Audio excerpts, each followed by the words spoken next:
So happy Valentine's Day to all. Now in this invitation हमने लिखा है कि invitation to spouse also. कोई बताएगा कि क्यों हमने ये spouse को भी invite किया है?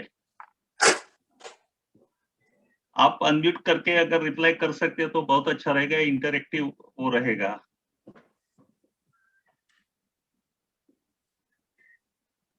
कोई बता सकता है? मुझे लगता है आप मुझे सुन पा रहे हैं? या I think so. Male जो होता है, he is an equal partner in the female's life. And female जो मेनोपॉज एक्सपीरियंस करती है तो उसके मूड स्विंग्स होते हैं, सेक्सुअल उसका रिग्रेशन होता है, सब कुछ होता है, तो वो मेल को भी अंडरस्टैंड करना चाहिए कि क्या है। So he can both of them can understand each other और कोहिबिट एक दूसरे के साथ बहुत अच्छा कर सकते हैं और एक दूसरे को सपोर्ट कर सकते हैं। और ये मेनोपॉज इज समथिंग मेल भी एक्सपीरियंस करते हैं और फीमेल भी एक्सपीरियंस करती हैं और वो एक दूसरे को बहुत ब्यूटीफुली मैनेज कर सकते हैं। बहुत अच्छा, आपने बहुत अच्छा बताया, very good. I personally feel कि इसके अंदर एस्ट्रोजन और प्रोस्ट्रोजन तो कम हो ही रहा है, so at some time you are going towards a sexual regression also. आप पीछे पीछे जा रहे हो towards, you are not enjoying the sexual life also, so the male has to understand it. और जो मूड स्विंग्स होते हैं, जो एंजाइटीज होती हैं, जो सब कुछ होता है, दैट हैज टू बी, और वो मेल भी एक्सपीरियंस कर रहा है, पर मेल थोड़ा लेट एक्सपीरियंस करता है, फीमेल उसके हार्मोन्स जल्दी पीछे चले जाते हैं। नहीं, बहुत अच्छी बात बताई आपने कि एज ए लाइफ पार्टनर की इसमें जरूरत रहती है, उनकी भी समझदारी बहुत जरूरी होती है। Anybody else want to share?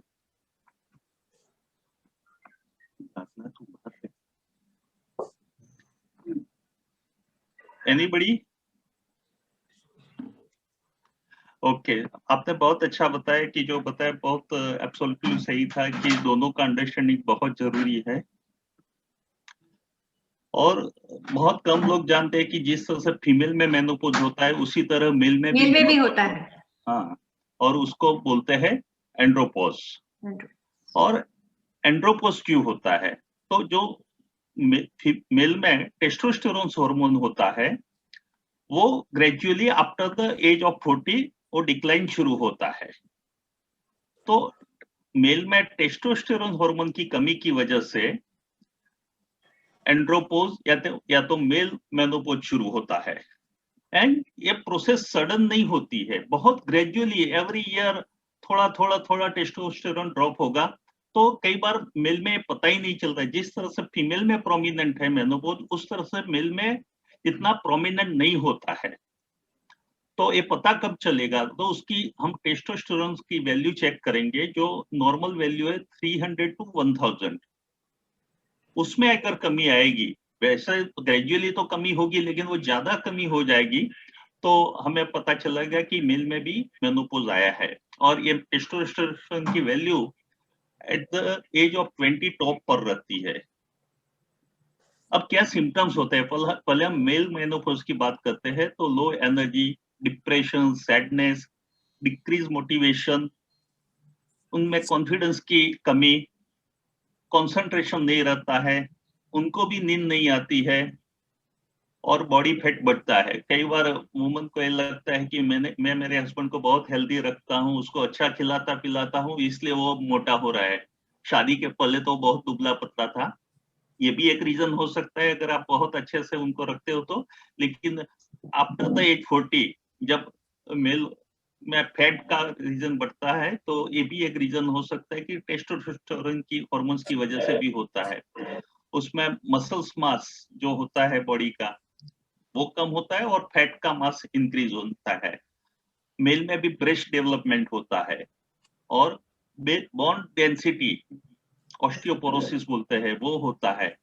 और मेल में भी सेक्सुअल प्रॉब्लम शुरू होते हैं, इच्छा कम होना, जल्दी डिस्चार्ज होना, और जो उनकी रिप्रोडक्शन मतलब फर्टिलिटी जो उनका ये है मेन, वो भी कम हो जाता है। तो जो स्पर्म है वो भी बोलो तो आप वीक हो सकते हैं। तो जो उसके रिप्रोडक्टिव ये है फेज, उसमें भी प्रॉब्लम आ सकता है।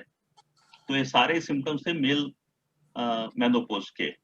आप यहाँ पिक्चर में देख सकते हैं कि जो लेफ्ट साइड है वो जहाँ टेस्टोस्टेरोन ऑप्टिमम है, प्रॉपर है, तो कॉन्फिडेंस दिखाई देगा, उसका माइंड शार्प रहेगा, हैप्पी दिखाई देगा, मसल्स मल्स बहुत अच्छे होंगे, उसका हार्ट भी बहुत हेल्दी होगा, उसका लिबिडो सेक्स डिजायर प्रॉपर होगा और बोन भी अच्छे होंगे। और जो राइट साइड में दिखाई दे रहा है टोटली ऑपोजिट होता है।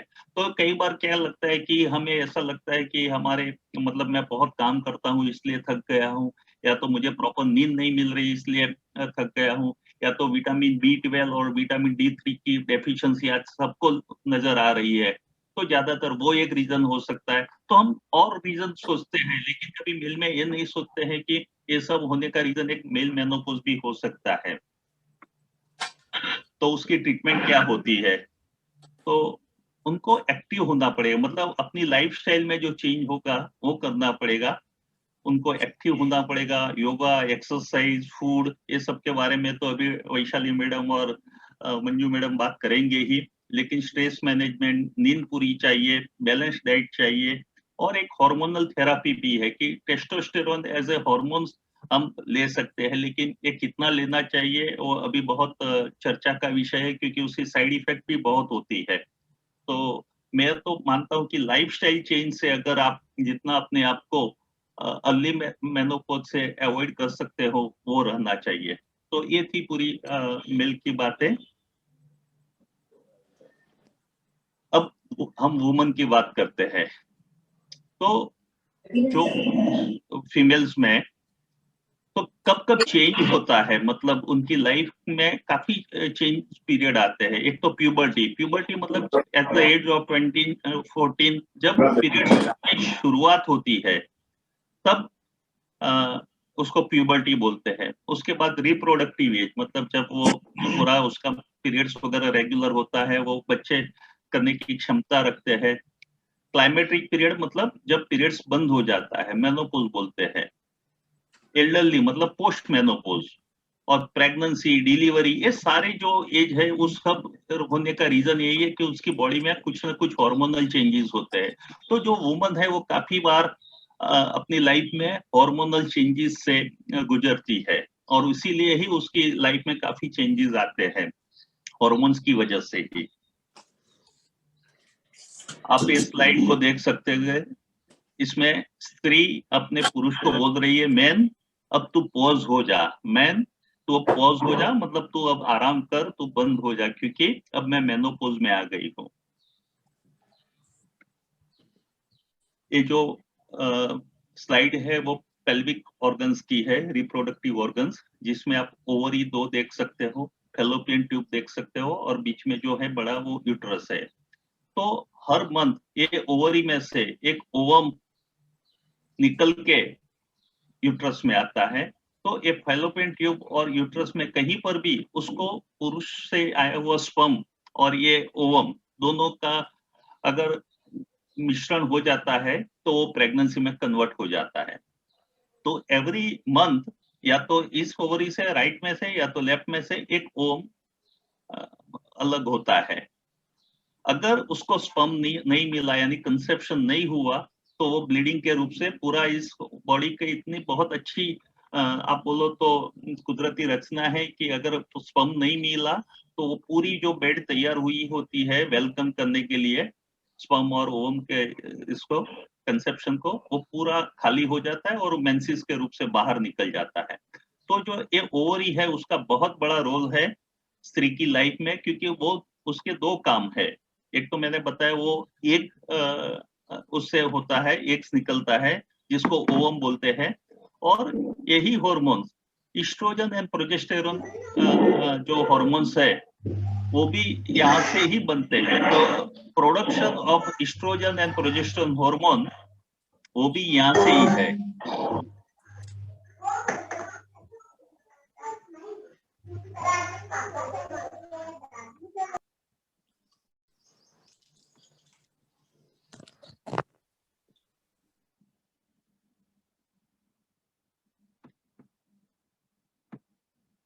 तो ये जो अभी क्या है, व्हाट इज मेनोपॉज, वो हम समझते हैं। तो रिप्रोडक्टिव एज में से आप जब नॉन रिप्रोडक्टिव एज में आते हो, उसको मेनोपॉज बोलते हो। एंड ऑफ मंथली साइकिल, जहां पीरियड्स बंद हो जाते हैं, उसको मेनोपॉज बोलते हैं। ये अनअवॉइडेबल चेंज है, मतलब every woman will experience it. मतलब जैसे हमें कैटरेक्स आता है, हमारे बाल वाइट होते हैं, इस तरह से वुमन में मेनोपॉज आता ही है। ये डेट कौन सी होती है? तो जब आपका लास्ट पीरियड्स आया, वो आपकी मेनोपॉज एज होती है। सपोज आपको एक पीरियड्स आया मार्च 2020 में, उसके बाद आपको 6-8 महीने पीरियड्स नहीं आए, लेकिन अभी जनवरी में अगर 26 जनवरी को आपको पीरियड्स आए, तो ये जो एज है, वो मतलब 26 जनवरी, ये डेट आपको मेनोपॉज की एज मानी जाएगी। तो जब तक आपके पीरियड्स चालू है, तब आप मेनोपॉज एज में नहीं हो, प्री मेनोपॉज एज में हो।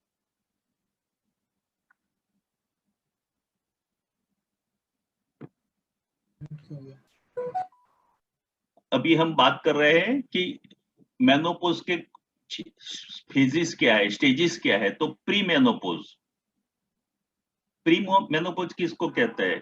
तो it is life before menopause, जब सब कुछ रेगुलर है, पीरियड्स रेगुलर है, आप चाइल्ड मतलब फर्टाइल भी हो सकते हो, children, sex hormone, oestrogen, progesterone, ये सब जब स्टेडीली बैलेंस होता है, इसको प्री मेनोपॉज बोलते हैं। ये बहुत हेल्दी लाइफ रहती है, जो मोस्ट ऑफ द आप बोल सकते हो कि बिफोर 40 ईयर्स के पहले की जो लाइफ है, जहां सब कुछ रेगुलर है, नॉर्मल है।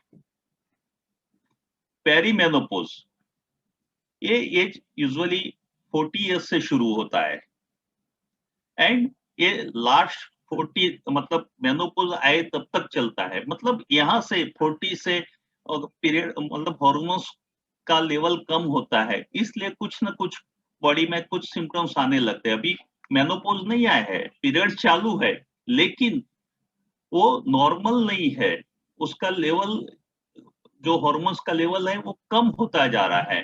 तो ये नॉर्मल लेवल नहीं होने की वजह से कुछ ना कुछ सिम्टम्स आप एक्सपीरियंस कर रहे हैं। तो स्टार्टिंग इन द 40 साल के बाद ये शुरू होता है। लेकिन ऐसा नहीं है कि आप पेरी मेनोपॉज में आ गए तो आप बच्चा नहीं कर सकते हो, या सब कुछ बंद हो गया है। अगर इसमें भी आप प्रेग्नेंट हो सकते हो, अच्छा अगर सब कुछ मूड भी सही रह सकते हैं। ऐसा जरूरी नहीं कि 40 आ गए इसलिए सब कुछ बंद हो गया है, लेकिन ये पेरी मेनोपॉज वो मेनोपॉज के पहले का ही स्टेज है, जहां से कुछ गड़बड़ होना शुरू होता है स्त्री की लाइफ में। Now menopausal phase. तो age of menopause between 45 to 55, ये जनरल एज है कि 45 से 55 के एज के बीच लेडीज मेनोपॉज में आ जाती है। अब मेनोपॉज की डेफिनेशन क्या है? मेनोपॉज की डेफिनेशन ये है कि आपको लास्ट पीरियड आए, उसके 12 महीने तक अगर कोई पीरियड्स नहीं आया, up to the 12 month continuous आपको पीरियड्स नहीं आए, तो आप बोल सकते हो कि आप मेनोपॉज में आ गए हो। तो ये एक डेफिनेशन है कि 12 महीने तक अगर आपने 1 साल तक पीरियड्स एक्सपीरियंस नहीं किया, उसका मतलब है कि आप मेनोपॉज हो गया आपको। और पोस्ट मेनोपोजल, मतलब मेनोपोज के बाद का टाइम। तो ये 4 है, pre menopause, peri menopause, menopause and post menopause. ये 4 मेनोपोज को आप ग्रुप में डिवाइड कर सकते हैं। क्या होता है पेरीमेड? अभी हम सिम्टम्स देखते हैं। जो पेरीमेनोपोज होता है, कोई बताएगा क्या क्या सिम्टम्स आप फेस करते हो यूजुअली जब मेनोपोज एज में, पेरीमेनोपोज एज में? आप कोई अपना एक्सपीरियंस शेयर करना चाहते हो?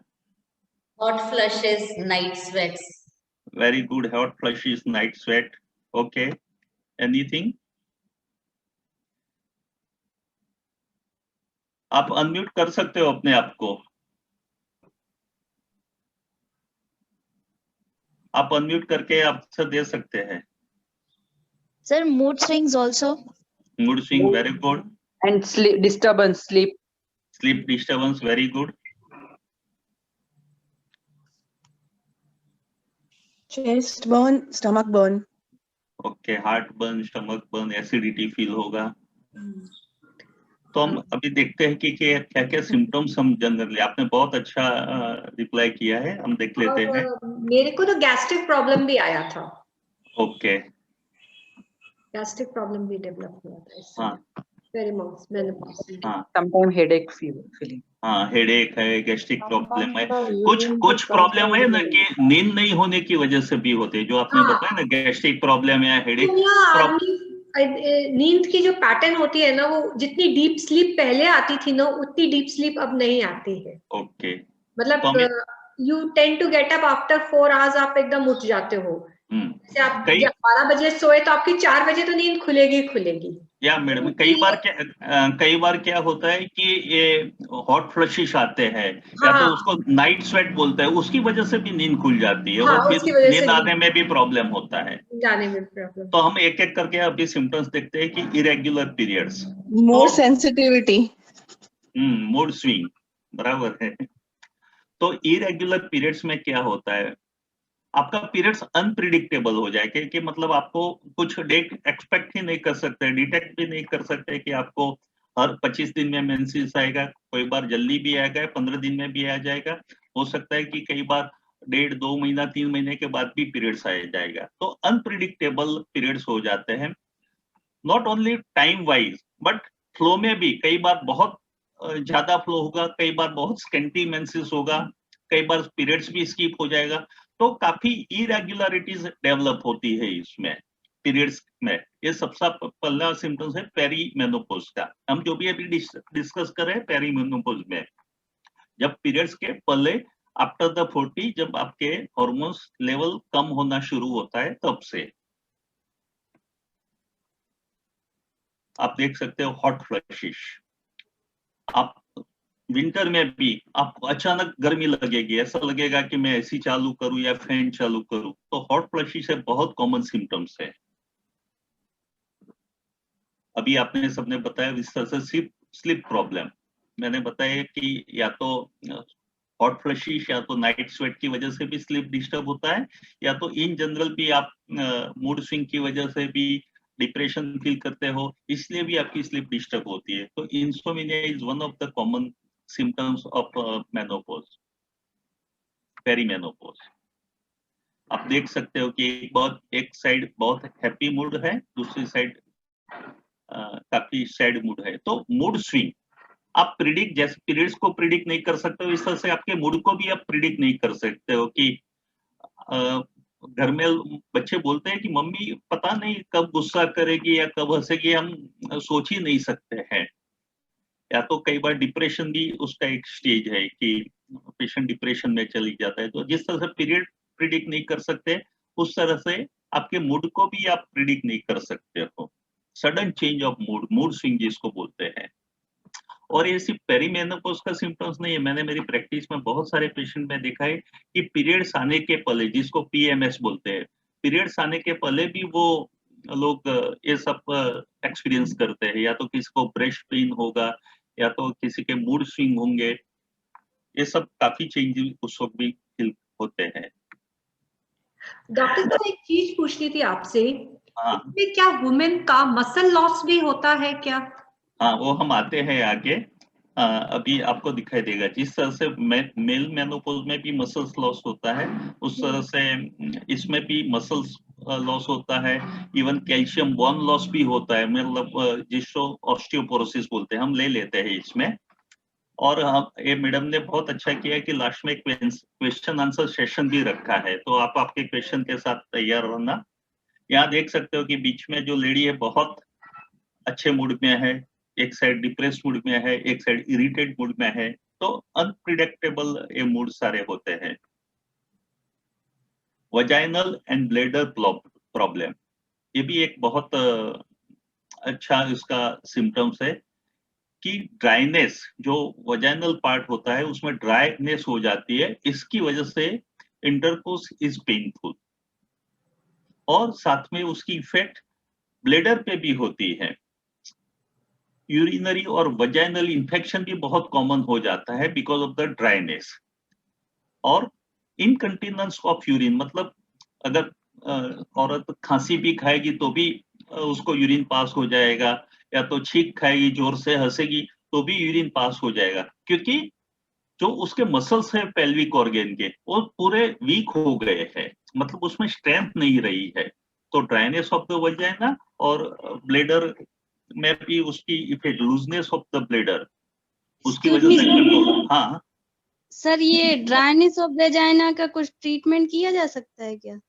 नहीं, देखो इसके लिए आप लोकल जेली वगैरह अप्लाई कर सकते हैं, ऑयल या जेली बिफोर इंटरकोर्स। बाकी पर्टिकुलर कोई ट्रीटमेंट नहीं है, क्योंकि सर मैं 38 इयर्स की हूँ और हाँ। मुझे अक्टूबर से पीरियड नहीं आया है। मुझे बस यही सिम्टम आ रहा है, वेजाइनल ड्राइनेस, और जो अभी आप इस स्लाइड में शो कर रहे हैं। हाँ, तो हो सकता है, क्योंकि ये ड्राइनेस ये आपके, ये समझ लो कि इसकी वजह से ही है कि आपके कुछ हार्मोन्स, ये कोई फिक्स एज नहीं है कि 40 एज के बाद ही मेनोपॉज शुरू होगा, मतलब कभी भी शुरू हो सकता है। वो मैंने आगे भी ये मेरी स्लाइड में आपको देखने मिलेगा कि ये हेरिडिटरी भी है, फैमिली हिस्ट्री पे भी डिपेंड रहता है। मैं जी आपको सर। बताता हूँ, आपको मिलेगा। लेकिन ड्राइनेस ऑफ वजाइना और उसकी वजह से पेनफुल इंटरकोर्स और सर यूरिन कंट्रोल के लिए कुछ ट्रीटमेंट? डायरेक्ट ट्रीटमेंट नहीं है, लेकिन कुछ एक्सरसाइज है कि जैसे हम स्टूल को होल्ड करते हैं उस तरह से आप उसको होल्ड करो तो आपके मसल्स स्ट्रांग होंगे। और मुझे लग रहा है कि मंजू मैडम बताएंगे कि उनके पास कुछ योगा भी होंगे ऐसे कि जो पेल्विक ऑर्गन को स्ट्रांग कर पाए, तो शायद उनके सेशन में हम देख पाएंगे उसको। मेडिसिन ट्रीटमेंट नहीं है सर कुछ नहीं, इसका? ट्रीटमेंट कुछ नहीं, क्योंकि ये सारा प्रॉब्लम मेनली यही है कि हार्मोन्स कम होने की वजह से ही है। तो आप उसको स्लो डाउन कर सकते हो, ऐसा नहीं कि एकदम ठीक हो जाओ, लेकिन जी। लाइफस्टाइल चेंजेस से, या तो कुछ होम्योपैथिक ट्रीटमेंट भी ऐसी है, या तो कुछ योगा से आप ये सब चीज को स्लो डाउन कर सकते हो। जी, थैंक यू सर। तो डिक्रीज इन फर्टिलिटी मतलब अभी आपकी एबिलिटी, जो माँ बनने की एबिलिटी है वो कम हो जाती है। अब हम देखो कि 40 ईयर्स से ये प्रॉब्लम शुरू होता है, और आज लोग, हमारी दिकरी बच्ची बेटियां क्या करती है, अपने करियर के पीछे इतने ओरिएंटेड हो जाते हैं कि वो 30 के बाद तो शादी का सोच रहे हैं, और करियर को इतना इंपॉर्टेंस देते हैं कि वो खुद एक स्ट्रेस में रहते हैं। कई बार वो कुछ उनको स्मोकिंग या कॉफी या कुछ कोल्ड ड्रिंक्स वगैरह के एडिक्शन हो जाते हैं, तो सारी इफेक्ट उनकी फर्टिलिटी पे आती है। तो ये बातें हमें अपनी बेटियों को, बहू को बताना चाहिए कि किस एज पे मैरिज करना चाहिए और किस एज पे अच्छे से अच्छे आप फर्टाइल होते हो। तो अगर आप बच्चे का सोच रहे हो तो कब आपको कंसीव होना चाहिए। सब लोग यही सोचते हैं कि हम फाइनेंशियल एक बार सेटल हो जाए फिर हम बच्चे का सोचेंगे, लेकिन तब तक तो आप 35, 37, 38 पे पहुंच जाओगे। तो जो आपकी फर्टिलिटी की एज है वो बहुत अपर लेवल तक पहुंच जाओगे, तो आपको ये सोचना रहेगा। लेकिन ऐसा नहीं है कि पेरीमेनोपॉज में आप कंसीव नहीं कर सकते हो। अगर आपके पीरियड्स वगैरह रेगुलर है तो आप स्टिल उसको कंसीव कर सकते हो। और ऐसा भी नहीं है कि पेरीमेनोपॉज में आया तो आपको बर्थ कंट्रोल कुछ भी पिल्स वगैरह या कंडोम वगैरह यूज नहीं करना है, आपको करना चाहिए, क्योंकि उसमें भी कंसीव होने की पॉसिबिलिटीज है। तो पेरीमेनोपॉज, कुछ लोग ऐसा मानते हैं कि अब हम 42, 43 के हो गए तो हमें बर्थ कंट्रोल करने की जरूरत नहीं है। ऐसा नहीं है, आप फ्री सेक्स नहीं कर सकते हैं, उसमें भी कंसीव होने के चांसेस है। चेंजेस इन सेक्सुअल फंक्शन मतलब सेक्सुअल जो डिजायर है वो चेंज हो जाती है। तो satisfactory sexual intimacy before menopause वो कुछ पेशेंट में कंटिन्यू भी रखता है, कुछ में काफी चेंज हो जाता है। लॉस ऑफ सेक्सुअल डिजायर भी जैसे जिसे हम मेल में देखा वैसे ही फीमेल में भी हो सकता है। ऑस्टियोपोरोसिस मतलब बोन लॉस, जो ये क्या करता है कि विटामिन कैल्शियम जो होता है वो हमारी ओवरी में होता है। तो जब एस्ट्रोजन लेवल कम होता है वैसे ऑस्टियोपोरोसिस बढ़ता है। तो मैं हर एक वुमन को सजेस्ट करता हूँ कि जब आप मेनोपॉज में आ जाओ तो आपको एडिशनल कैल्शियम लेना ही लेना पड़ेगा, चाहे वो डाइट के जैसे वैशाली मैम बताएंगे हमें कि डाइट में हम किस तरह से कर सकते हैं। Sunlight is also a good source for vitamin D and calcium, बनाना है, ये सब है। तो हमें ये ध्यान रखना पड़ेगा कि अगर ऑस्टियोपोरोसिस ज्यादा हो गया तो हमारी क्या हालत हो सकती है। और ऑस्टियोपोरोसिस की तरह ही कोलेस्ट्रॉल लेवल में भी काफी चेंज आता है। जो अच्छा कोलेस्ट्रॉल है वो कम हो जाता है, बुरा कोलेस्ट्रॉल भी बढ़ जाता है। तो आप देख सकते हो कि एक क्लियर जो नंबर 1 है वो एकदम नॉर्मल आर्टरी है, और लास्ट में आप देखोगे तो कोलेस्ट्रॉल अंदर जमा हो जाने की वजह से उसका जो होल है वो पूरा नैरो हो जाता है, और उसकी वजह से हार्ट अटैक आने के चांसेस ज्यादा रहते हैं। तो मेनोपॉज की इफेक्ट ऑस्टियोपोरोसिस मतलब बोन पर भी होती है और आर्टरी पे भी होती है, और उसकी वजह से हार्ट अटैक आने के चांसेस रहते हैं। और आपने ये भी देखा होगा कि ओल्ड एज में फ्रैक्चर वगैरह वो बहुत कॉमन होता है। हमें लगता है कि ये तो सिर्फ बैठने गए और फ्रैक्चर हो गया, तो उसका ये रीजन ये भी हो सकता है कि हमारे बोन वीक हो जाते हैं, और उसी की वजह से नी का ये सब का जो बोलते हैं घसारा वगैरह, ये सब बहुत कॉमन हो जाता है। क्या वजह होती है, क्यों आप एज से पहले पेरीमेनोपॉज या मेनोपॉज में आ जाते हो। कुछ लोग बोलते हैं कि मैं 30 साल में ही मुझे मेनोपॉज आ गया, तो उसका रीजन ये हो सकता है या तो स्मोकिंग, फैमिली हिस्ट्री, जैसे मैंने बताया कि अगर आपके मदर को या ग्रैंड मदर को अगर जल्दी मेनोपॉज आया होगा तो आपको भी वो अर्ली मेनोपॉज आने के चांसेस है। अगर आप कोई कैंसर की ट्रीटमेंट ले रहे हो, केमोथेरापी या पेल्विक रेडिएशन, उसकी भी इफेक्ट मेनोपॉज पे आ सकती है। एंड हिस्टेक्टोमी, कुछ केस में यूट्रस रिमूव करते हैं।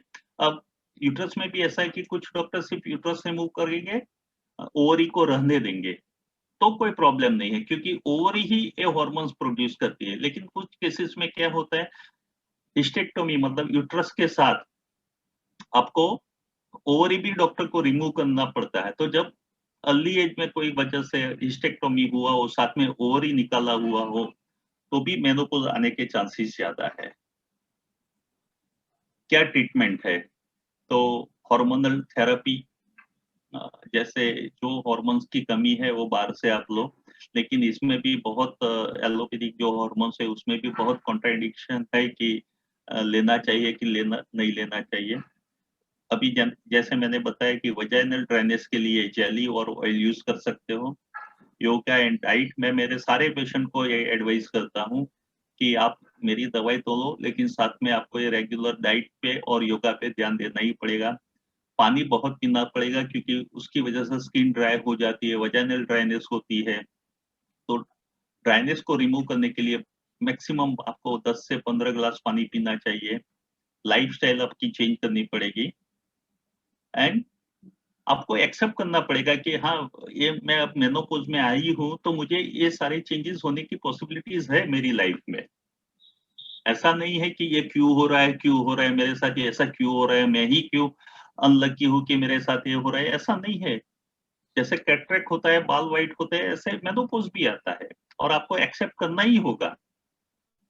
एंड लास्ट शुरू में ही बताया था कोई मैडम ने कि या फैमिली सपोर्ट बहुत जरूरी है।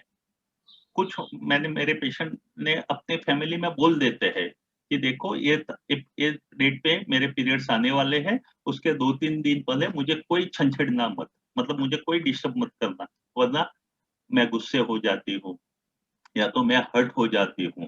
तो इस तरह भी आप आपके फैमिली पार्टनर्स को, आपके बच्चों को समझा सकते हैं कि अब मुझे आपके सपोर्ट की जरूरत है। मैं तो आज हर एक स्पाउस को बताना चाहता हूँ कि आज वैलेंटाइन डे है, आपको फ्री ऑफ गिफ्ट कोई देना है अपने पार्टनर को, तो आप उनको टाइम दीजिए, उनको समझिए, वही सबसे बड़ी बात है। एक्सक्यूज मी सर, होम्योपैथी में कुछ ये हार्मोन थेरेपी जैसा होता है क्या? बस अभी वही बात पे आता हूँ मैं। होम्योपैथी, रोल ऑफ होम्योपैथी क्या है, इसके लिए मैं बताऊंगा कि हमें समझना पड़ेगा कि होम्योपैथी साइंस क्या है। बहुत अच्छी लाइन जो आप देख रहे हो, second line, we are not treating disease but we are treating person. यहाँ कुछ मेरे पेशेंट भी मुझे नजर आ रहे हैं, आपके गर्ग साहब वगैरह भी है। तो वो लोग समझते हैं कि कोई पेशेंट हमारे पास आते हैं तो हम उनका बहुत डिटेल में हिस्ट्री लेते हैं और हिस्ट्री लेने के बाद हम उनको दवाई प्रिस्क्राइब करते हैं। तो ऐसा नहीं है कि आपको मेनोपॉज है तो ये दवाई, आपके बाल उतर रहे हैं तो ये दवाई, आपको एसिडिटी हो रही है तो ये दवाई, ऐसे कोई फिक्स दवाई नहीं होती है। लेकिन हमारे पास जो दवाई होती है वो पर्सन की दवाई होती है, वो व्यक्ति की दवाई होती है, नहीं कि रोग की। तो रोग के नाम पे हम दवाई नहीं देते हैं, हम पर्सन का पूरा स्टडी करते हैं, उसका अभ्यास करके ही उसको दवाई प्रिस्क्राइब करते हैं और वही दवाई बहुत अच्छे से वर्क करती है। और मैं ये बोलूंगा कि जो इसकी प्रोसेस है उसको हम स्लो डाउन कर सकते हैं। ऐसा नहीं कि आप दवाई लोगे तो मेनोपॉज आएगा ही, ऐसा नहीं है। मेनोपॉज की प्रोसेस को स्लो डाउन कर सकते हैं और उसके जो सिम्टम्स पेशेंट एक्सपीरियंस कर रहा है उस पर हम कंट्रोल कर सकते हैं। मतलब उसको जो उसकी इफेक्ट हो रही है, उसके मूड स्विंग पे, उसके पीरियड्स पे, मैं कुछ केसेस आपको शॉर्ट में बता रहा हूँ, उससे आपको आइडिया आएगा कि हम किस तरह से पेशेंट को डील करते हैं और क्या फायदा है ये होम्योपैथी दवाई लेने का। क्योंकि मेरे बहुत सारे पेशेंट इसको स्वीट पिल्स या तो मैजिक पिल्स बोलते हैं और सच में वो मैजिक है। बहुत छोटी छोटी मेडिसिन भी इतना बहुत अच्छा काम कर लेती है कि उनको मैजिक पिल्स ही बोलना पड़ेगा हमें। मैं होम्योपैथ डॉक्टर हूँ इसलिए नहीं, लेकिन आप में भी कोई होगा कि जिसने होम्योपैथी अभी लिया होगा और कुछ अच्छा एक्सपीरियंस फील किया होगा। आप बाद में शेयर करना चाहो तो कर सकते हो। और ये दवाई कोई साइड इफेक्ट नहीं है, homeopathy known for no side effect, और पोस्ट इफेक्टिव भी मेडिसिन है और इजी टू टेक। मतलब इतनी स्वीट पिल्स होती है कि बहुत कुछ ज्यादा उसमें आपको उसको प्रिजर्व करने के लिए या तो कोई उकाले वगैरह नहीं बनाने पड़े, बस डीबी गोली 2-3 गोली मुंह में रख दिया, दैट्स ऑल। और दूसरा कि आप एक प्रॉब्लम के लिए डॉक्टर के पास जाते हो तो सिर्फ वही प्रॉब्लम आप ठीक नहीं करते हो।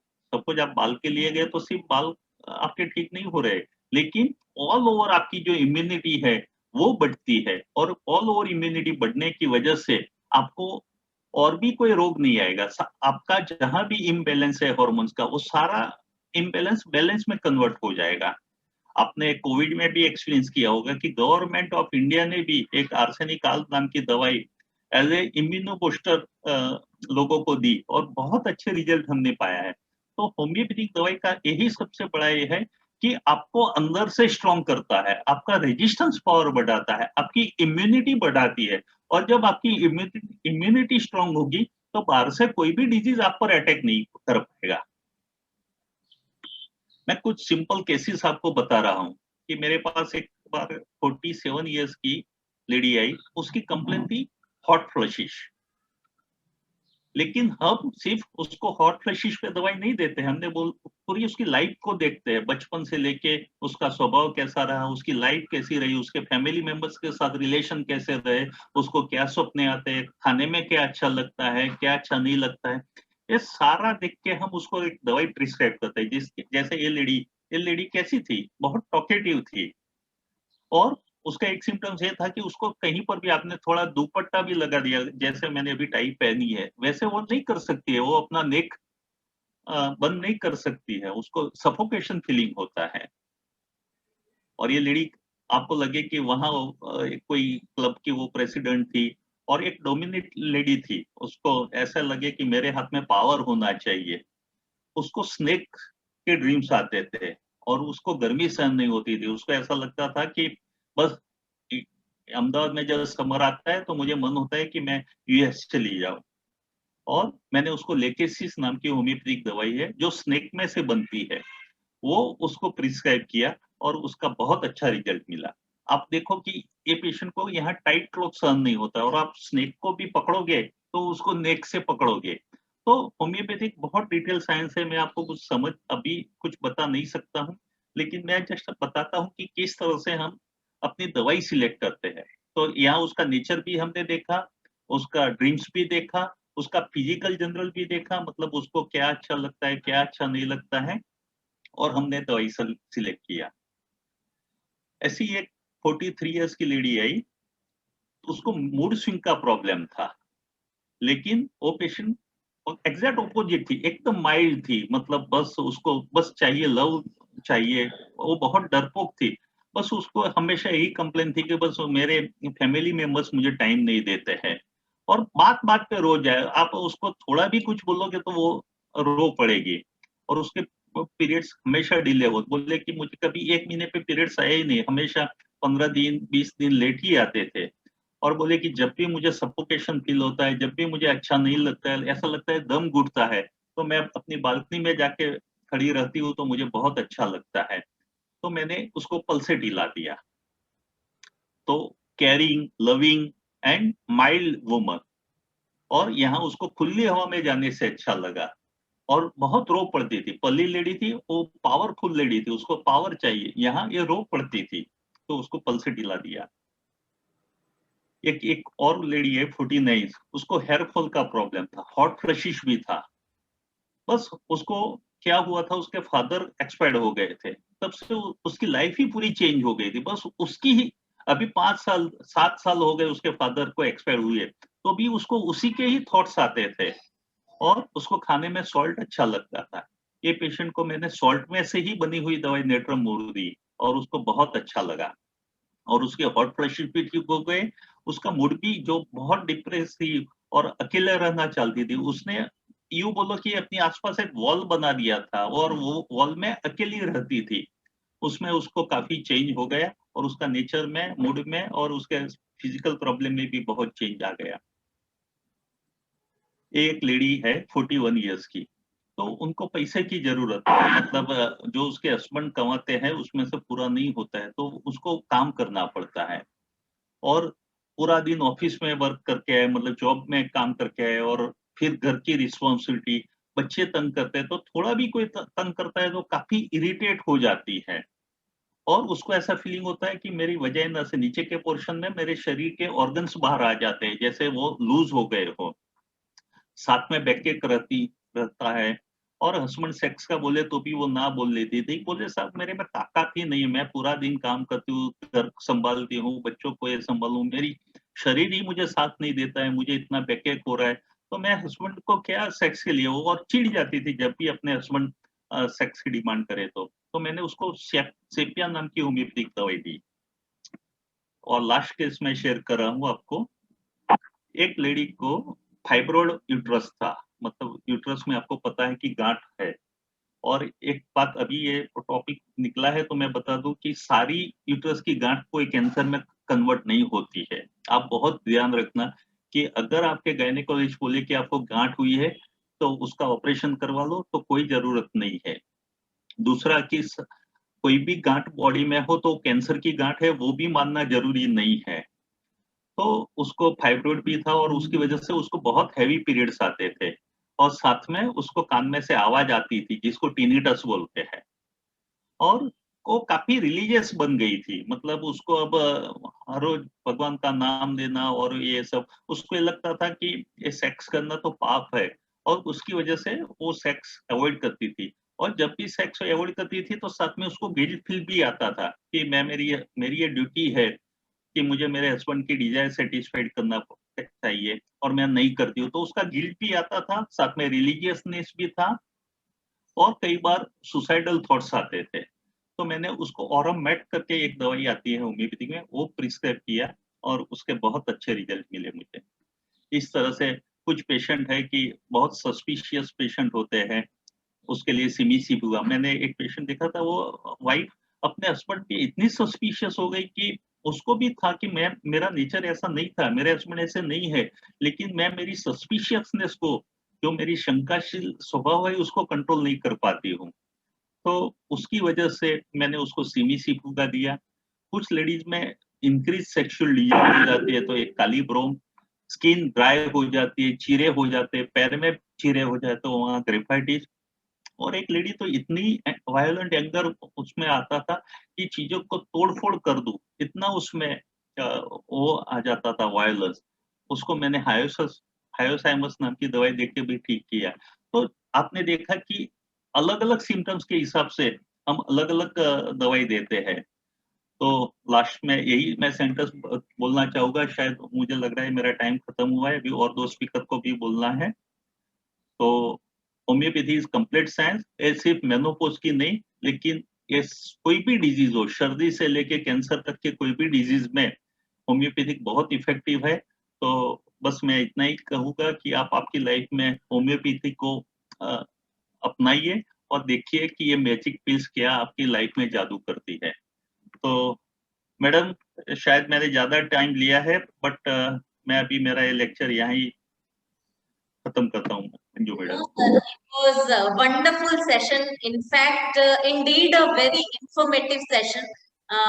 In fact, हमें पता ही नहीं था कि we thought like menopause, maybe 1 or 2 medicines you must be mixing or you should be prescribing this or that.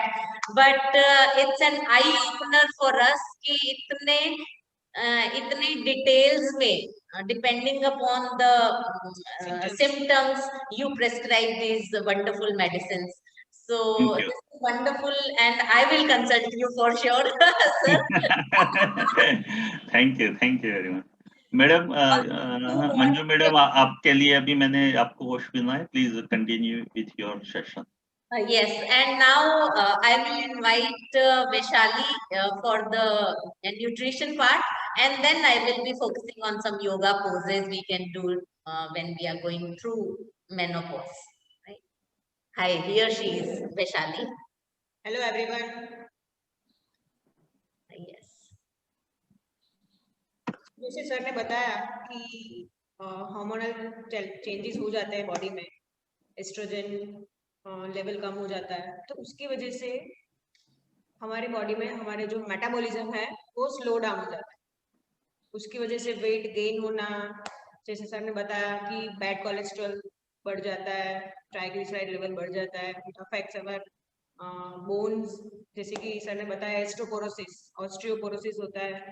तो डाइट प्ले मेजर रोल। जैसे just a second, I'll open it.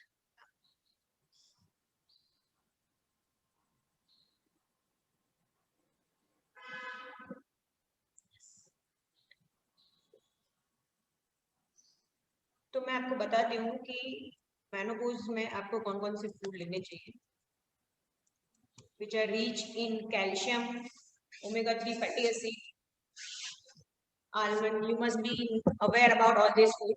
But एक और है जो सुपर फूड है, जिसका नाम आप सबने शायद सुना होगा, स्पिरुलिना। जिससे स्पिरुलिना हमको टैबलेट फॉर्म में भी मिलता है, पाउडर फॉर्म में मिलता है।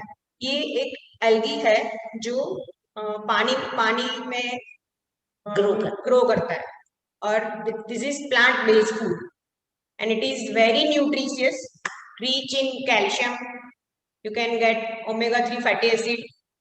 तो हमको कैसे लेना है, अगर हम जैसे स्टार्ट करते हैं इनिशियल स्टेज पे, तो we have to take only 1 pinch of spirulina, जो हम सूप में डाल के ले सकते हैं। You can make smoothie, you can add in salad. So it is helpful for, जैसे सर ने बताया कि हमारा मसल लॉस हो जाता है मेनोपॉज में, तो it is rich in protein also.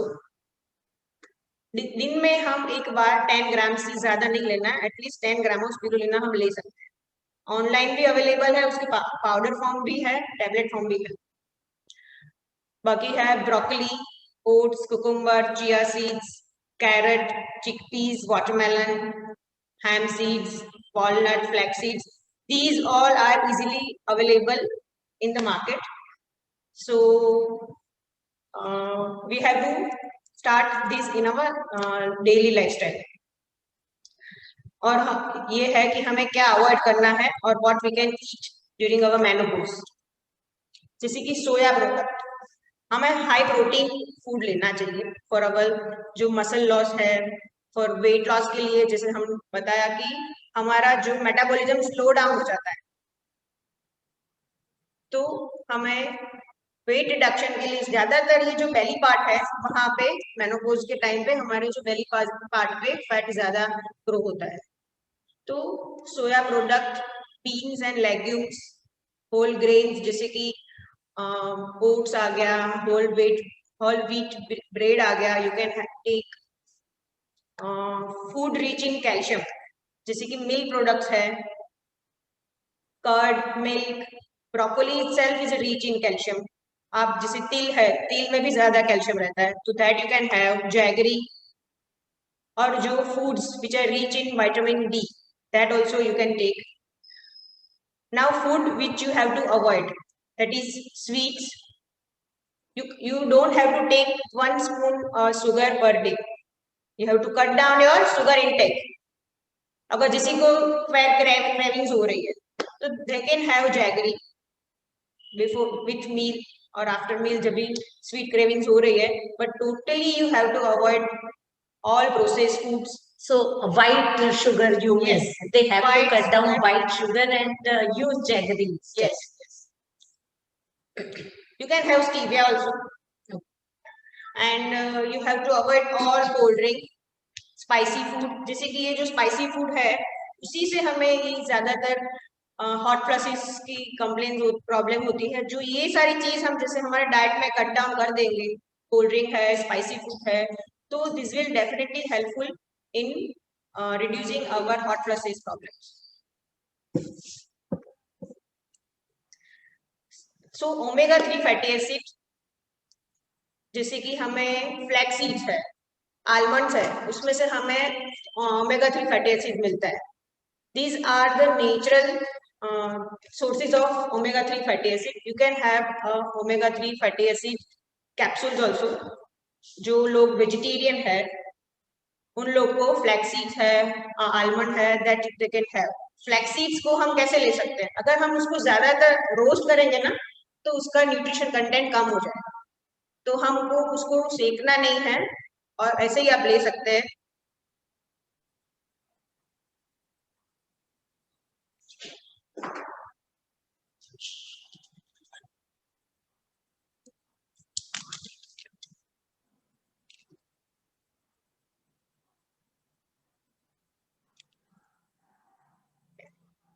Drink sufficient water and stay hydrated.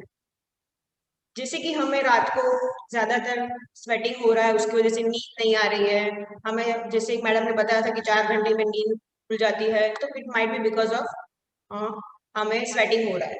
तो अगर हम थ्रू आउट डे इफ ज्यादातर जो हमें 8 to 10 ग्लासेस ऑफ वाटर लेना चाहिए, so we have to take sufficient water to stay hydrated. But उसमें cold drink, coke, cola वो सब नहीं लेना है. You can have water which you can add chia seeds also for increasing our protein requirement. Cold drink, juices नहीं लेना है. You can have buttermilk. You can have buttermilk before your lunch, after your lunch, not with lunch. You can add buttermilk in your diet. Avoid eating spicy foods and caffeine. Fatty foods, caffeinated food and drink, and spicy food, that totally you have to avoid. अगर जैसे हमें fast food या junk food सबको पसंद होता है, तो we can change our cooking pattern. जैसे कि हमें सैंडविचेस पसंद है, तो we can take in a whole wheat bread में बना दिया. जैसे पिज्जा खाना है, जैसे बताया कि मेनोपॉज में क्रेविंग ज्यादा होती है, तो हम भाखरी पिज्जा बना के भी ले सकते हैं. और जैसे व्हीट है, जैसे कार्बोहाइड्रेट्स कम लेना है हमको, क्योंकि मेनोपॉज में वेट गेन ज्यादा हो जाता है, तो लो कार्ब फूड ले सकते हैं, ग्लूटेन फ्री फूड ले सकते हैं. जैसे कि हमें व्हीट अवॉइड करके हम व्हीट की जगह पे we can switch to millets, जैसे कि ज्वार है, रागी है, बाजरा है, वो हम ले सकते हैं. क्योंकि अगेन जैसे बताया कि ragi it's rich in calcium, इसमें ऑस्टियोपोरोसिस भी हो सकता है, होता है, तो we have to eat calcium rich food. तो instead of wheat if we switch our grain to the ragi, उसमें से हमें कैल्शियम एंड आयरन दोनों मिलता है. तो हम रागी की खाखरा बना सकते हैं, रागी की चपाती बना सकते हैं. Yes, heart healthy diet. So menopause में हमें जैसे हमारा कोलेस्ट्रॉल लेवल बढ़ जाता है, बैड कोलेस्ट्रॉल कम हो जाता है, so we have to follow heart healthy diet, जिसमें हमें हमारा हार्ट हेल्दी हो. जैसे कि गार्लिक है, is good for our heart. Flax seeds है, which is again good for our heart. Oily foods हमको अवॉइड करने हैं. जो हम ज्यादा डीप फ्राइड फूड्स खाते हैं वो अवॉइड करना है, बटर अवॉइड करना है, मायोनीज नहीं लेना है। सो ये सारी चीजें हैं, ये सारे डाइट है जो हमारे हार्ट को अनहेल्दी बनाते हैं। So we have to cut down this thing and we have to eat more fruits and vegetables, seasonal fruits and vegetables, and no packaged food. yes, और वो भी नहीं कि चलो ये सब्जी कटी हुई बाजार में मिल रही है, हाँ, हमें तो मेहनत करनी नहीं है, everything is ready, but वो नहीं लेना है। The thing which is coming in a wrapper we should avoid. Yes, that is what I keep it in mind. even sprouts भी आजकल मिल रहा है, yes, तो वो भी नहीं करना है, हमें घर पे ही sprouts बनाना है और कंज्यूम करना है, ऐसे नहीं कि रेडी मिल रहा है वो ले लो। Now maintain healthy weight. So मैं आपको एक रूटीन, एक डाइट चार्ट बताती हूँ जो आप मॉर्निंग से लेकर डिनर तक ले सकते हैं, which will help you in maintaining your healthy weight. Morning, as you wake up, take 2 glasses of warm water. After 15 to 20 minutes, take 4 to 5 soaked almond and walnut overnight. ये आपको आपके breakfast से पहले लेना है। उसके बाद take cup of tea or milk, whatever you are taking daily. उसके साथ आप ज्वार की रोटी ले सकते हैं। You can have जैसे ओट्स के हम चिल्ले बना दिए, मूंग की दाल के चिल्ले बना दिए, pancakes. So these are the option for the breakfast. After you have to take something after your breakfast and lunch. जैसे एक मैम ने बीच में बताया था कि मुझे गैस्ट्रिक प्रॉब्लम ज्यादा होती है, मुझे एसिडिटी प्रॉब्लम ज्यादा होती है, तो कई बार क्या होता है कि if there is too much of gap between your 2 meal, it also lead a gastric problem. So we should take a small meal rather than the 3 large one. So you have to take, you can take fruits, seasonal fruits. You can take buttermilk in between your breakfast and lunch, but don't take fruit juices. Any local seasonal fruit you can have. फिर lunch में you can have jowar roti or you can have ragi roti with sabji, with dal, but don't take rice and roti together. If you want to take rice, then take rice and dal only, not mix it with roti and rice, right? So carbs को complex नहीं करना है basically. Yes. Okay. जैसे कि आपको dinner में खिचड़ी खानी है, आपको पुलाव खाना है, तो don't eat chapatis with it. जैसे आप पनीर भी ले सकते हैं, पनीर टोफू हो गया, जैसे मैंने आपको बताया था कि सोया इज गुड, तो आप टोफू भी ले सकते हैं। पर अगर जैसे कि टोफू लिया, पनीर की सब्जी ले ली, तो you can eat with the bread, wheat bread, not with the chapatis. क्योंकि ज्यादातर हम ये सोचते हैं कि ब्रेड नहीं लेना चाहिए, पर जैसे कि ये फर्मेंट फूड हो गया, फर्मेंट फॉर्म हो गया, तो bread is easy for digestion. जैसे कि हम डायरिया हो गया तो वी आर सेइंग कि डोंट टेक मिल्क, बट हम कर्ड तो लेते ही है, तो milk is heavy for digestion. That way bread you can take.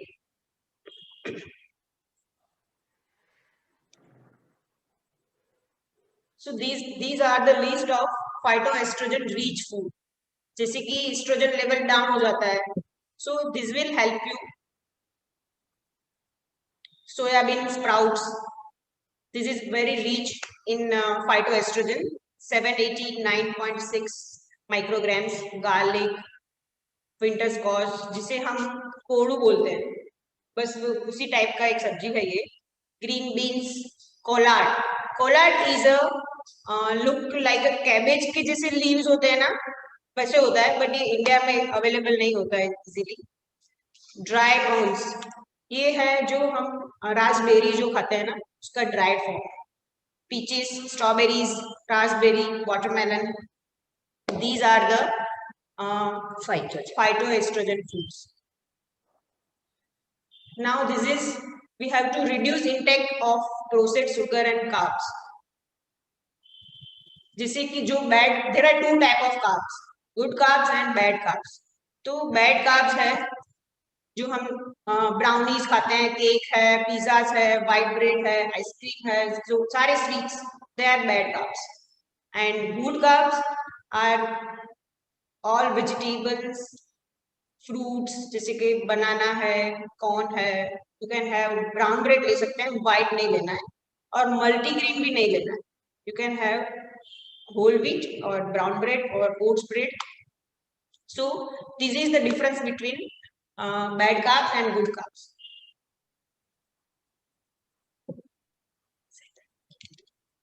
So you have to change your lifestyle, you have to change your eating pattern, so which will help you in taking proper decision what you have to eat and what you have to avoid in menopause. So now Manju ma'am will show you the yoga poses. Thank you so much, Vaishali, for this wonderful session. It's really helpful. Wonderful. So, see, I'll take it from where Dr. Ketan left actually. So somebody asked him some exercises to basically to strengthen your pelvic area, your vagina, which would the exercises which would help you to increase the lubricacy of your vagina or to strengthen the जैसा doctor साहब ने बोला कि आपका not even your vagina but urinary bladder also उसकी भी efficiency कम हो जाती है. So आपने सुना होगा कि कीगल एक्सरसाइजेज, अगर किसी ने नाम सुना हो तो. सो कीगल एक्सरसाइजेज मैं कहूंगी कि वो इट्स गुड कि वो जो भी साइंटिस्ट है या डॉक्टर है, कीगल नाम के डॉक्टर के नाम से ये रखी गई है, but that is not he borrowed it from India actually. Kegel exercises कुछ भी नहीं है, योग का 5,500 पुराना मूल बंध है एक्चुअली, है ना. So mool bandh is so first exercise where you can strengthen your pelvic area and your bladder and vagina, it would be your mool bandh. Mool bandh क्या है? When you pull your anus and vagina up, right, you can do it with me. Pull your vagina and anus up, hold it for 2 breaths maybe or 3 counts, 1 2 3, release. जैसे हम urine तो जैसे urine hold करते हैं तो urine में we don't actually use पूरा वो squeeze पूरा नहीं होता है, we hold it inside. This we have to pull up. Okay, right? So you have to pull your anus and vagina up, urethra up, hold, release. Inhale, pull it up, hold, release. So ये Kegel exercises हैं. आप इसको आप 3 breaths, 5 breaths, 10 breaths, जितनी आपकी capacity है, जैसे आप पुराने प्रैक्टिशनर होते जाएंगे, you can hold it for longer period. So this is मूल बंध एक्चुअली, है ना. योग में 3 बंध को मेन, वैसे बहुत सारे बंध होते हैं बट 3 बंध, महाबंध, त्रय बंध, उसको कई नाम है. उसमें फर्स्ट होता है आप चिन को लॉक करते हो, block your energy on the throat part which is Jalandhar bandh. Second is you hold the energy at navel point which is called Uddiyana bandh. And third is you hold the energy at anus, है ना. मूल बंध लगाते हो, ऊपर की तरफ एनर्जी को पुल करके उसको लॉक करते हो, दैट इज कॉल्ड मूल बंध. सो आप मूल बंध की प्रैक्टिस करें. आप ड्यूरिंग प्राणायाम आप ओमकार कर रहे हैं, भ्रमरी कर रहे हैं, उस टाइम पे आप इसको प्रैक्टिस कर सकते हैं. इट्स सो सिंपल कि आप सोने के लिए जा रही हैं, you are lying on the bed, you can do this exercises. भले आप उसको कीगल एक्सरसाइजेस नाम दो, but I prefer to call it mool bandh. So आप मूल बंध लगाएं, you will definitely get results. आपका यूट्रस, ओवरीज और ब्लैडर की कैपेसिटी, फंक्शनल कैपेसिटी डेफिनेटली बढ़ेगी.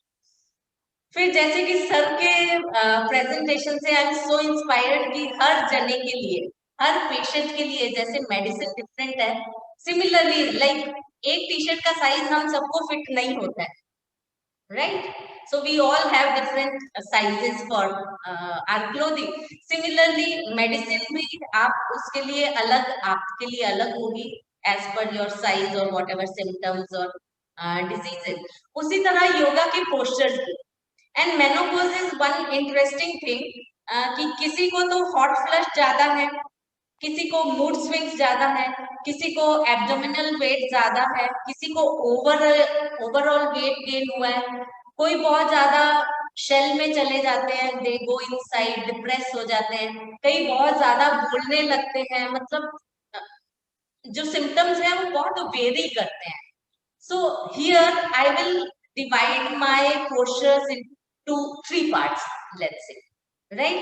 Once you hold them like this, I'll suggest some heart opening postures, so that open their chest, open their heart, and they can come out of their shell.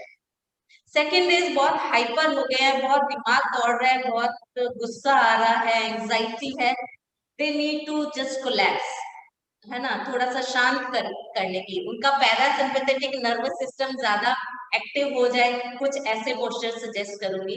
And one set is fits all, actually free size आता है ना कपड़ों में, it fits you all, so there are certain exercises which are suitable to all, right? So first thing is, first posture is Baddha Konasana, है ना, आप सबको पता होगा, it's called butterfly pose. So butterfly is when we move our knees up and down like this. This is called butterfly. So during in women's life, from puberty to menopause or post-menopause, this is the boon for their life. It helps them throughout. So you can move it like this. In some traditions, they are like, oh, you are not supposed to move your knees up and down. I respect all the traditions. So they hold it like this, and it's called a Baddha Konasana. So simple, and it strengthens your pelvic organs. It lifts your uterus and bladder up. It makes your spine erect. It balances your heart, right? And if you are so exhausted, what you can do is, you can just take a deep breath, raise your hands up, exhale, and go down. So simple. And you will ask, what if I can't go this down? It's okay. You can put a bolster, a pile of pillows, or you can use your hands and you just relax. And these are restorative poses. You have to stay in the pose. ऐसा नहीं कि हम गए हैं, हम वापस आ गए and we expect some miracle to happen. No, you have to stay in the pose, right? Similarly, आपको फॉरवर्ड बेंड मैं बता रही हूँ कि like if you ask me, तो मैं सिंपली वज्रासन में बैठूंगी, I take my hands up and I go down. But कुछ लोग इसको नहीं कर पाएंगे, उनके हिप्स उठ जाएंगे और या फिर वो नीचे नहीं जा पाते, that's fine, they can stretch there knees out, दोनों पैरों के बीच में 1 से 1.5 फीट का अंतर कर दे। Raise your hands up, take a deep breath, exhale and go down. Make sure your spine is lengthened, your head is well rested on the bolster or pillow.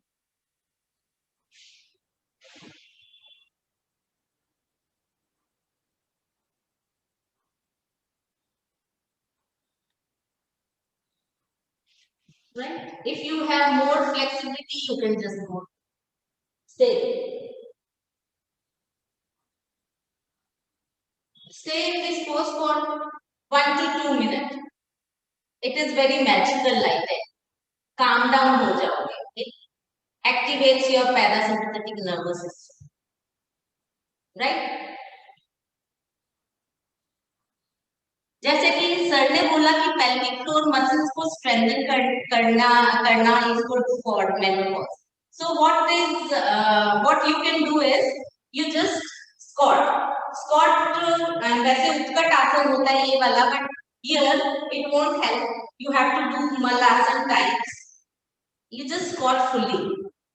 what you can do is you just push your tummy out. Naval को बाहर की तरफ push करना है. You can see the side view, है ना. Usually हम ऐसा बैठते हैं. So this is bad. My spine is collapsed. What you have to do is straighten your spine.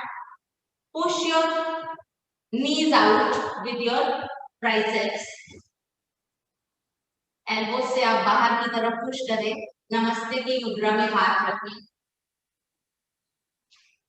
And straight करें अपनी spine. Believe me, you sit in this pose for 30 seconds or 1 minute, you will get to know what it does to your spine, what it does to your pelvic area.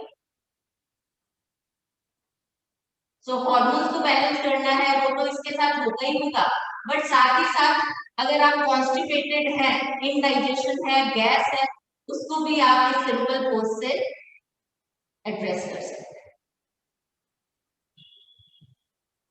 Right. बहुत simple poses मैं आपको बता रही हूँ कि वैसे तो 100 poses है इसको करने के, बट आई अज्यूम कि ज्यादातर इसमें because you are going through a lot actually emotionally also, so again you need to open your chest also. Right. तो चेस्ट ओपन के लिए बद्धकोण ऑलरेडी आपके हार्मोन्स को बैलेंस करता है, पेल्विक को स्ट्रेंथन करता है.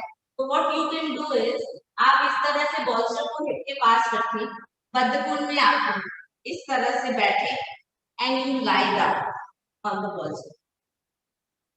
You can put some support under your head also so that your chin is lifted. Your hands on your pelvic area, on your ovaries, or you can put it on your uterus area also. So you can heal yourself. So it's very restorative. आप 15 minute तक इसमें सोने से पहले. Just stay in the pose, calm and composed.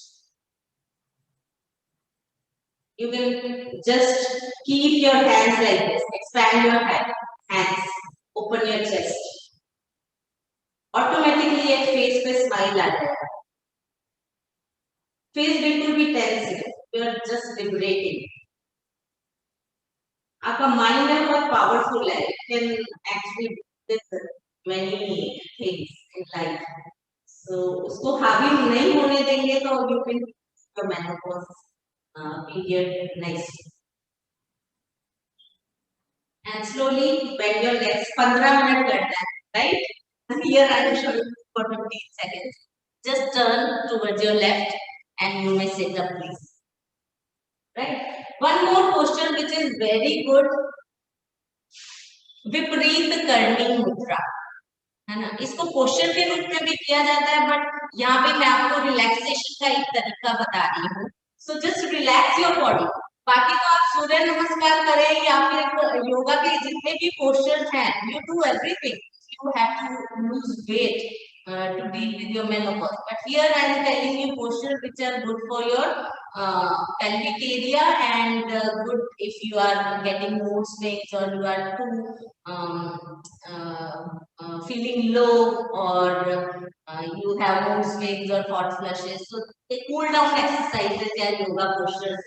So इस तरह से आप बॉडी को वॉल के पास लाए, बेड की आप बैक पे भी ये कर सकते हैं. And you just lie down, legs on the wall, pull your toes towards you, heel towards ceiling. Again your hands on the pelvic area or you can keep it aside. आप open करके सिर के पीछे भी लेकर जा सकते हो. It will open your heart as well. Uterus पे भी रख सकते हो. You can keep yourself. इसमें होगा क्या कि अगर आप थके हुए हैं, बहुत एग्जॉस्टेड फील करते हैं, पीएमएस बहुत ज्यादा है, क्रैम्प्स बहुत ज्यादा आते हैं, तो आप इसमें 15 मिनट 10 मिनट तक रुकें. राइट. तो सारा का सारा ब्लड फ्लो है जो आपके पेल्विक एरिया पे है, तो it will get strengthened. And these are so simple postures everyone can do. इसमें ये बहाना भी नहीं चलेगा कि मेरे से तो योग होता नहीं है. So इसमें तो योग करना ही नहीं है. I am giving all the resting poses. So you do all these resting poses and slowly come back. This again you can do it on your bed before you go to sleep, right? प्राणायाम इसमें एक magic की तरह काम करेंगे, है ना? अगर आपको पैल्पिटेशन हो रहा है, एंजाइटी है, स्ट्रेस्ड आउट है, तो आप प्राणायाम कर सकते हैं, ओमकार करें, भ्रामरी करें. If I am not wrong sir, during this time period, menopause period, कई लोगों को थायराइड भी डायग्नोस हो रहा है. So थायराइड के लिए उज्जयी प्राणायाम, if you do it, it's very effective. And my favorite is अनुलोम विलोम प्राणायाम, जो सबको पता है, और सही टेक्निक से उसको करें. कई लोग पता है कैसे करते हैं, just demonstrate for maybe 5 seconds. And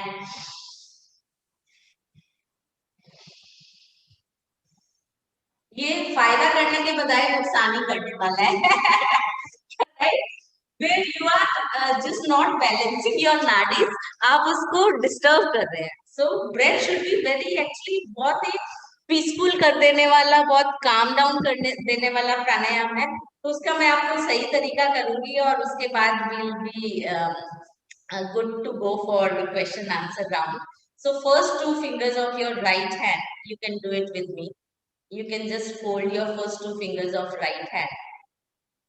right nostril से ये जो लोब है ना, नोज का, इसको अगर हम टच करते हैं ना, तो ये बंद हो जाता है, फिर सांस नहीं ले पाएंगे उससे. Just put 1 light thumb on your right nostril, inhale from the left. सांस लेने या छोड़ने की आवाज नहीं आनी चाहिए, कंडीशन है. Close your left nostril, exhale through the right, inhale through the right, close your right, exhale through the left, inhale through the left, hold for a few seconds, hold your breath, exhale through the right, hold your breath, inhale through the right, hold your breath, exhale through the left. See, this is 1 round. 1 round I did without retention, without holding the breath, and second round I did with holding the breath. When we do it without holding the breath, it's called Anulom Vilom. When we hold the breath, it's called Nadi Shodhan Pranayam. So this is as per Shivanan tradition I am telling. कई traditions में बाहर की side में इसको hold करना नहीं होता है. So these are just variations, but you can choose maybe without holding the breath. Ujjayi प्राणायाम आप एक बार दिखा सकती हैं करके? Yes, Ujjayi is just let me finish this. अनुलोम विलोम से होगा क्या, जितना भी टेंशन है, एंजाइटी है, वो आप तुरंत फील करेंगे. It's my favourite. जब मैं क्लास में करवाती हूँ तो करवाने के बाद मुझे आंखें खोलने को मन नहीं करता. I just love the practice. Right, शांत हो जाएगा आपका मन. यस, उज्जयी प्राणायाम क्या है, आपको सबको पता होगा कि थायराइड और पैराथायराइड ग्लैंड्स यहाँ पे मिलते हैं, है ना, थ्रोट, है ना, थ्रोट के बेस में थायराइड एंड पैराथायराइड ग्लैंड्स हैं. Let me mute. सो आपको इनहेल करना है नोज से, एक्सहेल करना है नोज से, but your breath should touch the base of your throat, pit of your throat. थोड़ा सा एडवांस प्राणायाम है, मैं फोकस कर रही हूँ अपने थ्रोट पे. You can see.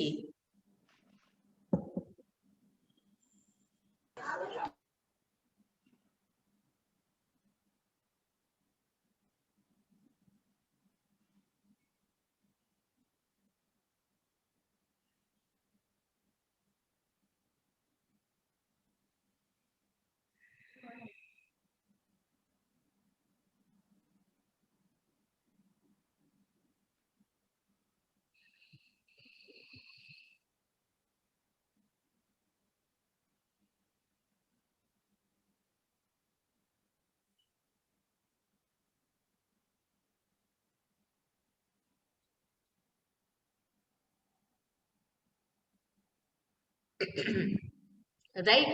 हो सकता है आपकी शुरू में ब्रेथ क्योंकि लंबी नहीं होती हैं सांसें, वो थोड़ा सा लंबा प्रैक्टिस करेंगे तो आप इसको इतना एक्सेस कर पाएंगे, है ना। ड्रैग करते हुए एक हल्का सा जैसे तेज बाहर हवा चल रही है तो दरवाजे के नीचे से कैसी साए साए की आवाज आती है, वैसी आपके गले में से आवाज आएगी। So you can practice. और या फिर पान खाया है आपने या कुछ मिंट खाया है, उसके बाद हम कैसे बच्चे थे तो कैसे करके यहाँ पे एक्सेस करते थे, सेम एक्चुअली वो आपको फील होना चाहिए। That is pit of your throat actually. जब अपन बच्चे थे और करके उसको मजे करके यहाँ पे ठंडा ठंडा फील करते थे। So that is how you can access your thyroid and parathyroid glands, right. और इससे ज्यादा कोई क्वेरीज हो तो you can call me, we can share the numbers with you all. Yes. Now we open the platform for discussions. If you have any question, अगर किसी के भी questions हैं तो आप सर से, मुझसे या वैशाली से आप you are most welcome to. We'll try to answer all your queries. Thank you so much. Manju madam, मैंने अभी देखा थोड़ा पार्टिसिपेंट्स के लिस्ट में, तो मुझे ये बताते हुए खुशी हो रही है कि कुछ पार्टिसिपेंट्स एक हेमक शाह है या तो रुजू ठक्कर है, वो दुबई से हमारा ये प्रोग्राम देख रहे हैं, तो ये बहुत अच्छी बात है। कुछ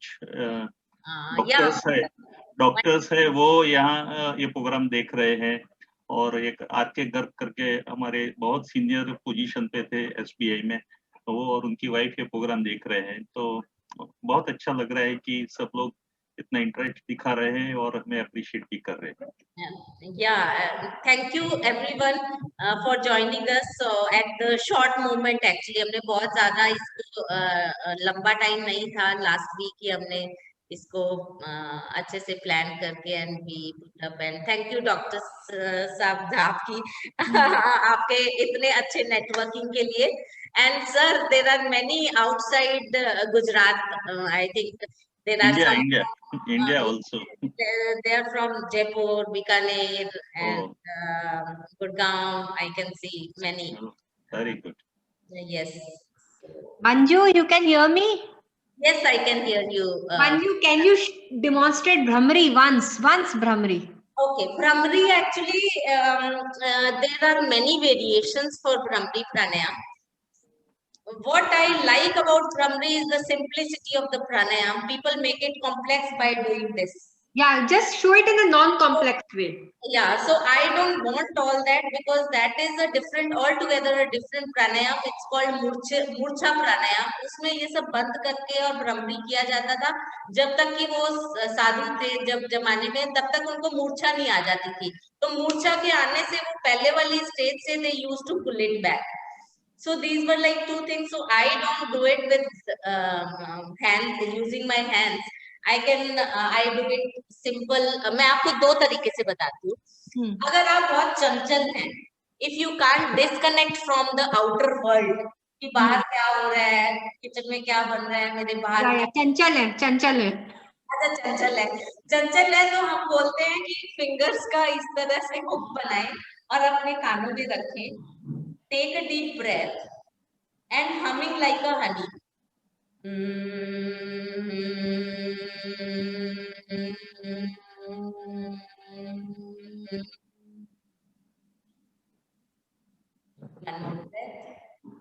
When you breathe in, your tummy has to go out. इसमें आपको abdomen breathing करें तो ही फायदा ज्यादा अच्छा होगा। Abdomen breathing करेंगे तो what happens is, जो आपके alveoli है सर, lungs के chambers, they get full with oxygen and they push the diaphragm down और आपका टमी बाहर आता है ना। तो जितने प्राणायाम मैंने आज डिस्कस किए उसमें एब्डोमेन ब्रीदिंग करेंगे तो ज्यादा बेनिफिट, राइट। सो अगर आपको if you can manage without plugging your ears तो आप इसको सिंपल ज्ञान मुद्रा में इस तरह से हैंड्स को थाइस पे रख के and you can do humming like a honey bee. Thank you.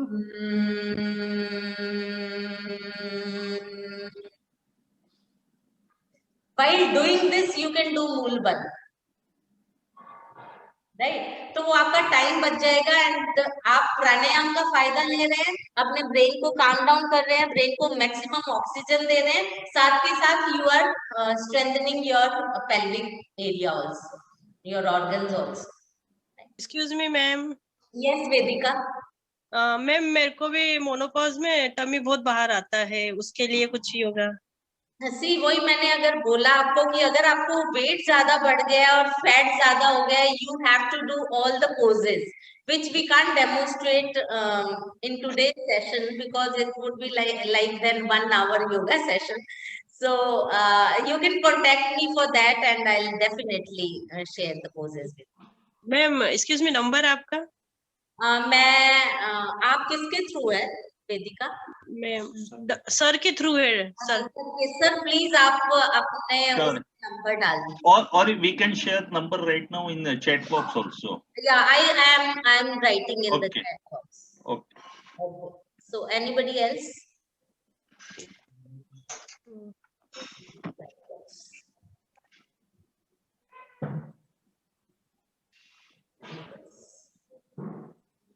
Anybody else?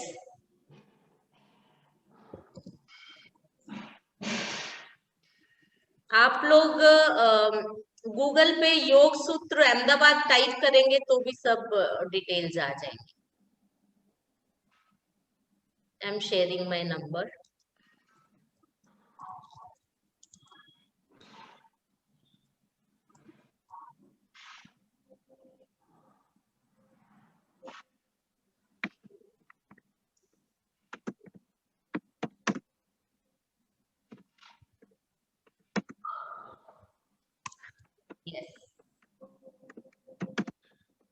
Yes, anyone else? Hi Uday for joining us. Hello, actually मुझे सर से एक क्वेश्चन पूछना था मैम। हाँ जी। हाँ। वो है। हाँ एटलीस्ट सर। हाँ सुन रहा हूँ। पूछना था जैसे अब मेरा 8-9 मंथ से पीरियड नहीं आया है ना, तो अगर ये मेनोपॉज है और मुझे कोई प्रॉब्लम नहीं हो रहा है तो कुछ ट्रीटमेंट लेने की जरूरत है?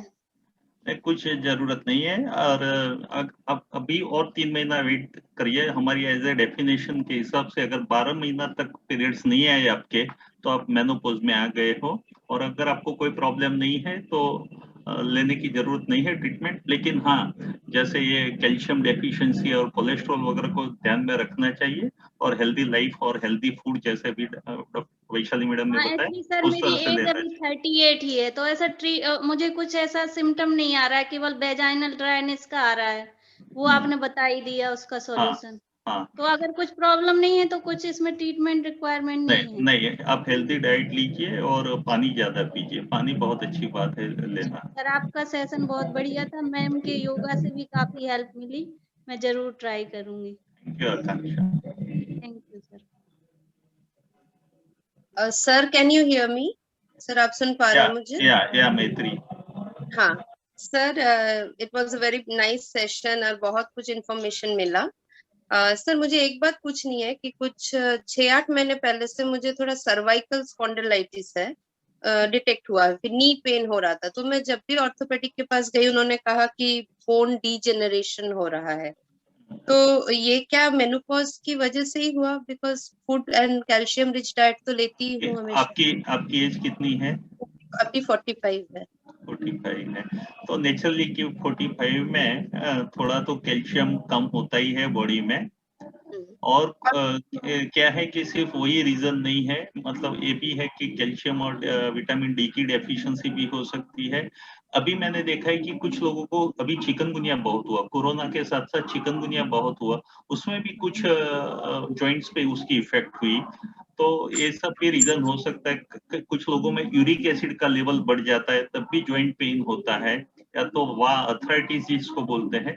लेकिन अगर आपको बहुत ज्यादा प्रॉब्लम नहीं हो तो हो सकता है कि ये नॉर्मल विटामिन डेफिशिएंसी से ही कवर हो जाएगा और एक्सरसाइज से स्टिफनेस दूर हो जाएगी आपकी।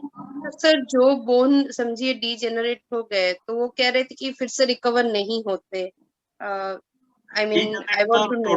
टोटली नहीं होगा। अगर आप ओबेज वगैरह नहीं होंगे तो नी पे इतना बार नहीं आया होगा तो आपको नीचे बैठना है।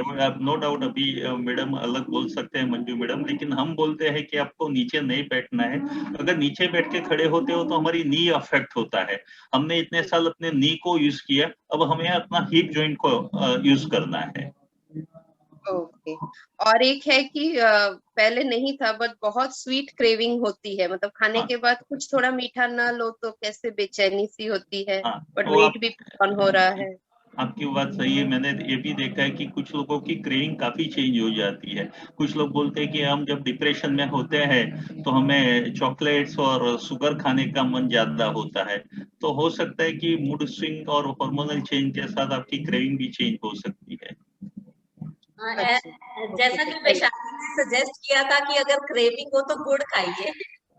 हाँ मैडम, अभी वही करेंगे। तो वो थोड़े दिन खाओगे तो अपने आप क्रेविंग बंद हो जाएगी। Believe me. और गुड़ के साथ चना भी खाना चाहिए, क्योंकि चना में भी प्रोटीन आ जाता है। मैडम ने अभी भी बताया कि यहाँ तो गुड़ और चना भी हम खा सकते हैं। और अभी तो चिक्की भी बहुत अवेलेबल है। जी सर, अच्छे ऑप्शंस बता दिए, thank you very much. Sir T का कोई अल्टरनेटिव है? मैं बाकी तो हेल्दी डाइट लेती हूँ, लेकिन मुझे टी का एक एडिक्शन टाइप का है। कितनी टी पीते हो? 4 कप। 4 कप। ओके, आप हो सकता है तो ग्रेजुअली ग्रीन टी पे चले जाइए जी। और या तो फिर शुगर के बिना, जितना शुगर कम लोगे उतना ज्यादा अच्छा है। तो ग्रीन टी इज नॉट मतलब एडवाइजेबल नहीं है, लेकिन नॉर्मल टी से थोड़ा बेटर ऑप्शन है ग्रीन टी। बाकी टी तो उसमें टी आता ही है, लेकिन बिना sugar is good option. Okay sir, thank you.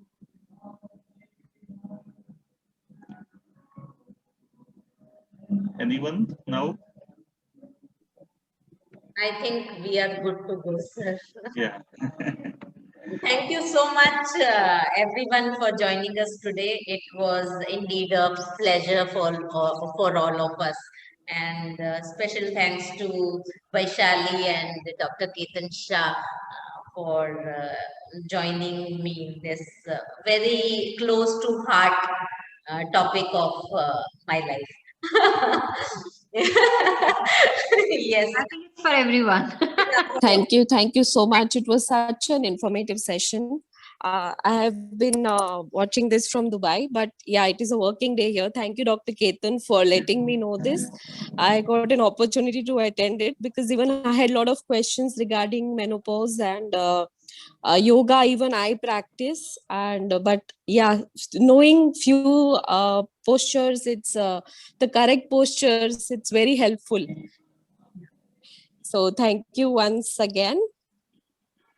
रुजू बहुत अच्छे बोल सकते कि होम्योपैथिक लवर है, और उन्होंने ये बोल सकते कि दुबई में एक होम्योपैथिक स्टोर करके रखा है अपने घर में कि किसी को कोई दवाई नहीं मिले तो उनके पास से मिल जाए।